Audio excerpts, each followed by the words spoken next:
Okay, second part of the mag loop. Had a couple of concerns at the end of the last one, one of which was the digital encoder was not working very well.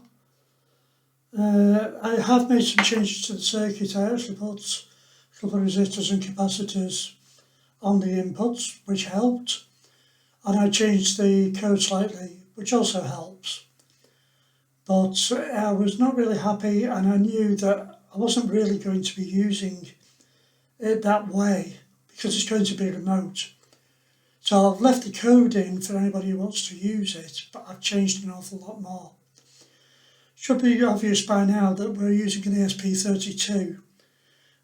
Quite an interesting way of making up a breadboard is to get two ordinary mini breadboards and to basically cut these off the ends. I cut one off each to make the maximum space. So yeah, if you don't mind it sitting there with a big gap in the middle. The reason I've not used any of the IOs on this side is because I originally just stuck this on one board. But I bought some more boards since. For what they cost, are absolute peanuts. So that's how you do an ESP32 or A266 board prototype. Very similar layout to before. The pin numbers are different. You've got the 4 drive wires to the motor, positive and negative, which, because I've had other stuff attached, I jumped them onto this pair of rails. And a mobile phone. Wonder what that could be for. So thanks to Mr. Andreas Spies, the guy with the Swiss accent, I was able to find out that it was possible to go to a site called remotexy.com. And what I was able to produce is an Android app. Ignore the top one. There are various ways that you can connect an Android app. You could do it through Wi-Fi, you could do it through Bluetooth. I tried those and I wasn't happy with the result.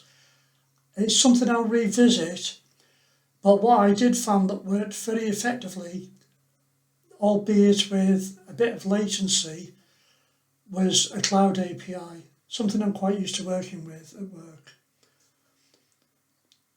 Behold, an application. Now, I originally had a fine adjustment as a slider, but it made it rather complex with the latency, so I decided not to do that. So what we've got now, if you can see the motor on the left, and see the LEDs flashing away. The reason I put the LED in the middle is to overcome the latency.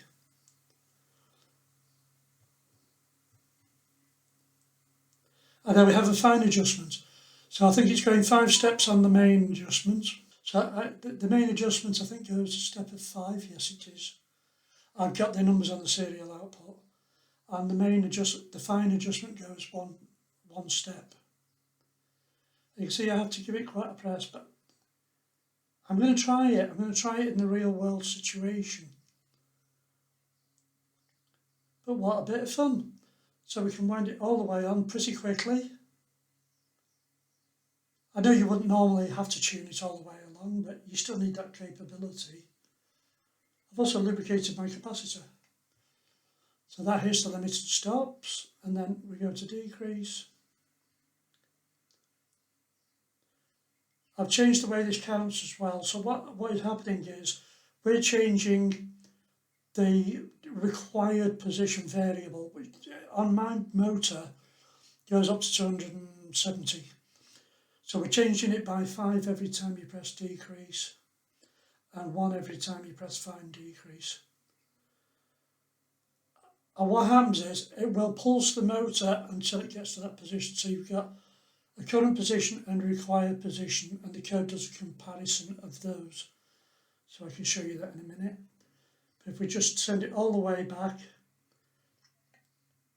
it clunks in the middle there. There's a 50-year-old capacitor, there's obviously some problem, minor problem, but it shouldn't prevent it working. It may cause a bit of a notch.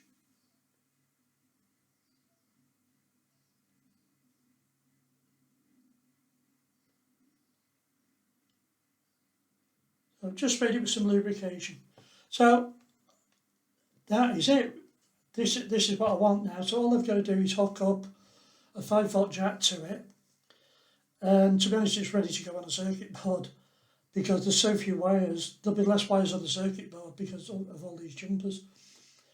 I have got one. Let's see if I can find it. I've been shopping again. I got this long breadboard, which can be combined, you know, with any of these and make something useful out of.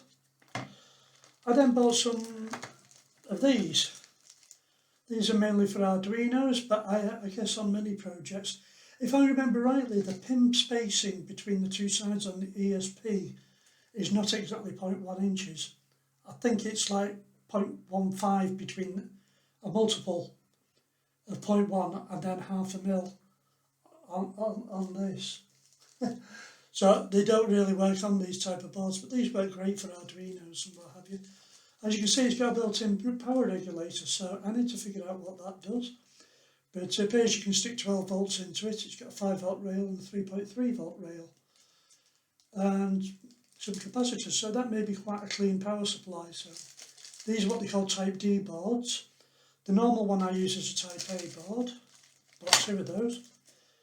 And then, especially for the ESP32, I bought this one, a Type A board, which may or may not be right. So hopefully I'm going to sort it all onto there eventually. So that is the hardware side. So let's have a look at what I've been doing with the software. So the first point of interest, apart from downloading the ESP32 libraries and compiler, which I'll put in the description, is to build our application using remotexy.com. And again, all credit to Andreas Spies, he created an application in this. And it pretty much just works. As you can see, it supports Arduino, ESP2, 8266, ESP32, Android, iOS. I did not realise it supported iOS. So yeah, you guys with your Apple phones should be able to do a version of this as well. Connects via Bluetooth, Wi-Fi, Ethernet, not tried that, and USB. So that's quite interesting. And I'll show you how it works. Basically, if we go to the editor, you can place various controls and sensors and indicators and labels. So these are labels. You then place, that's an LED. This is a circular bar indicator. Some buttons for the coarse control, buttons for the fine control, and that is effectively it. And all you do is, once you've built them, each of these controls you need to colour them in, put the captions on them, decide whether they're round or rectangular. You can do what you want really. So if you don't like what I've done, do something else. You know, you can really play around with this a lot. My mission was to get the code working, not the prettiest, hence the garish colours. But you can play around with these, and there's a lot of controls to play with. And then when you're finished, you just click on Get Source Code. And it does indeed generate this block of code for you. So you can very easily put this code into a simple Arduino app to test it, as long as you've got connectivity. And the way that we do the connectivity, and when you set up the configuration, you decide what connectivity you want. So you can connect via Ethernet, Wi-Fi access points, cloud server, which is what I'm using, Bluetooth and USB on the go. You can select various boards, from 18 mega based, 2560 based, NRF 51822, ESP32, ESP2, 8266, and there are quite a few others on there that I've not tried, obviously, because they're not what I'm using. I'm using Wi-Fi on a chip, and I don't want to change the settings. And then you can use these 3 IDEs. I'm using the Arduino one purely because so many people will have it. I'm comfortable using it. I have tried using Platform IO on VS Code, and I had a lot of problem getting the classes to work, and to me it wasn't intuitive. So to some programmers it will be intuitive, but to me it wasn't. So I stayed with the Arduino code, set up the ESP32 and 8266 libraries, set up the Wi-Fi, and away you go. So basically we take that block of code, and we have to get an ASP, a cloud token, which you can do on that page that I just showed you. On here I've removed my credentials for the Wi-Fi. And you're going to use these twice, so I'm also passing these down to this here. You can see it's still picking up the running. So I set up the Wi-Fi credentials. These are basically pasted in from the remote XY code, the remote XY variables. This is a little structure that tells it where the controls are on the remote app. And then this structure passes the variables over both ways, so I can illuminate the LED from this code when a button is pressed. The connect flag just tells it when the Wi-Fi is connected. We've got our motor pins, same as before. Set the motor delay to 3600. Digital encoder pins, I've left the code in, but I've disabled it further down. And then you need a thing called a remote XY handler. Actually, the one you need is that one. What I've done is I've abstracted that so that I can call it from the loop. So my loop will call remote XY handler. That in turn will call the remote XY code. That will set up all the variables within this remote XY class, including the LED. So by default it's turned off. And then according to what buttons you press, it'll work out the step sizes. So step size, I think the step size is currently set to 1, yeah. And you can experiment with that. And for the coarse buttons, I'm moving it 5 at a time. And for the fine ones, I'm just moving it 1 at a time with the step size. This turns the LED on just so to acknowledge that you've pressed something because of the delays in doing it over the internet. We limit the position values of required position, so it can only go between 0 and limit, which is 270 at the moment. And then print the serial position out, set the circular bar to the required position,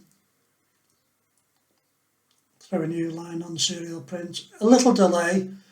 Now, they actually recommend you don't delay it, so it might be better to try taking that out. This last slider value is irrelevant because I'm not using a slider anymore. The encoder position is pretty much what we had previously. That is actually wrong, that should be 8. So that will increment and decrement it from the digital decoder. Again, I'm not using that at the moment, so it doesn't really matter. This is an attempt at debouncing using a bounce variable and telling it that once it receives an input, not to respond for n microseconds, which I've currently got to 20 milliseconds, not microseconds. So it requires a delay. It'll increment this milliseconds every time it goes around the loop. This one will just cause it to delay it a little bit longer.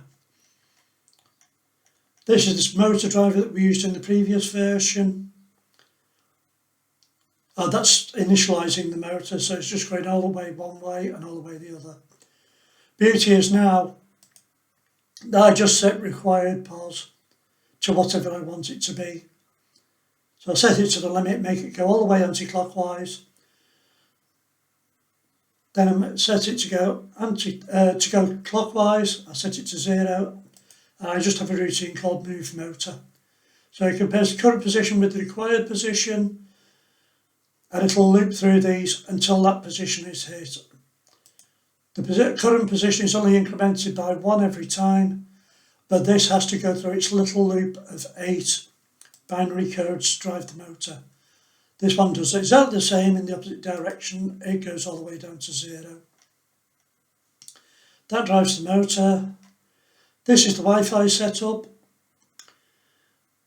So you just call this in your setup.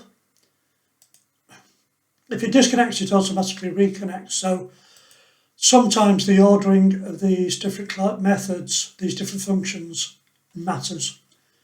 But it does tell you in the serial thing. I'll just run it for you in a second and you can see that. In fact, I'll do it now. So if I unplug it and plug it back in again. Once it's done its jiggle, down here you will see the Wi-Fi connecting.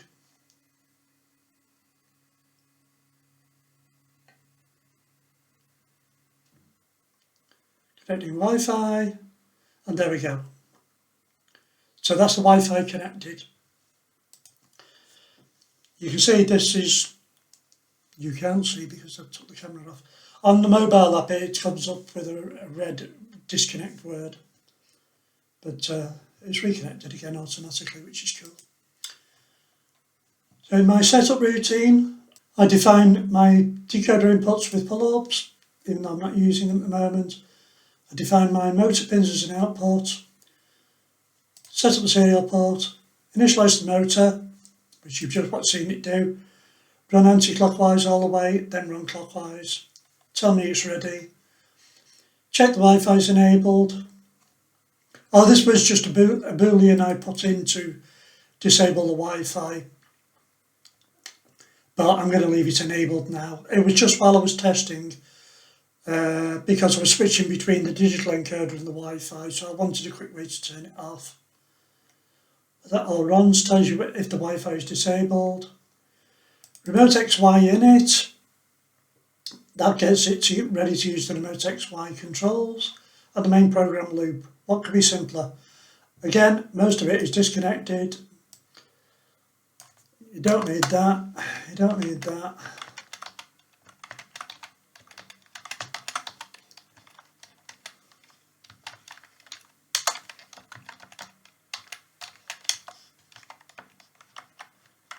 Trying to type without looking at the keyboard. So you could leave that in if you wanted the rotary encoder working as well. I've just chopped it out and it seems to work a lot better. So it does the remote XY handler, that increments the current position, the required position, up or down. And move motor just takes that global variable, compares it to the current position and moves it up or down. So it's pretty straightforward. I'll put it on GitHub, so feel free to have a play with it. Did have GitHub alive actually.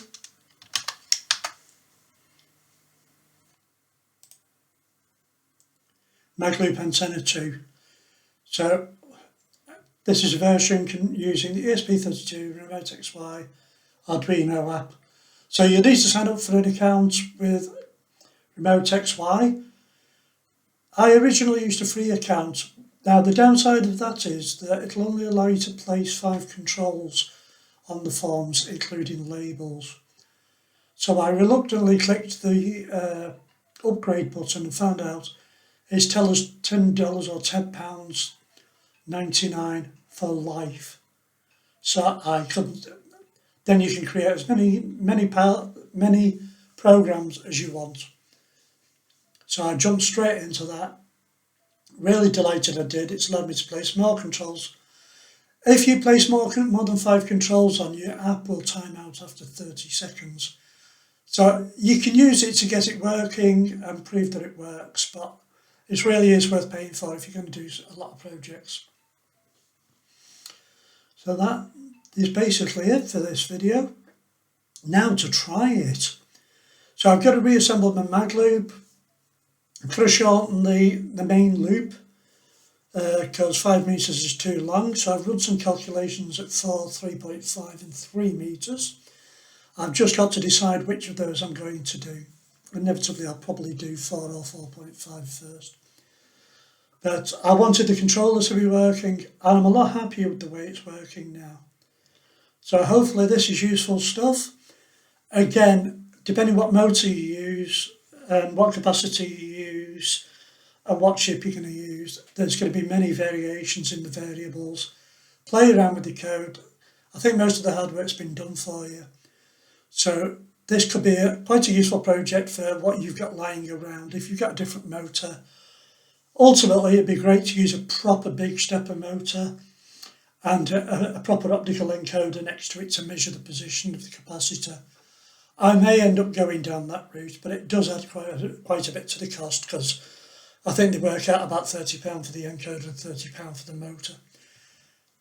If I'm going to use this a lot, that will definitely be worth doing. But it's just an experiment to see if my loop is feasible.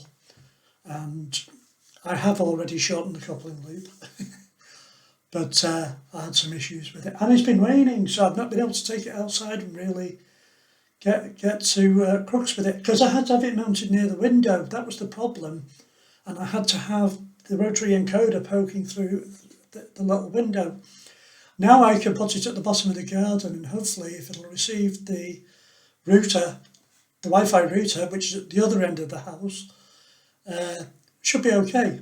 I mean, it's receiving it indoors, which is about 30 foot from it, and I've only got about 15 foot of garden.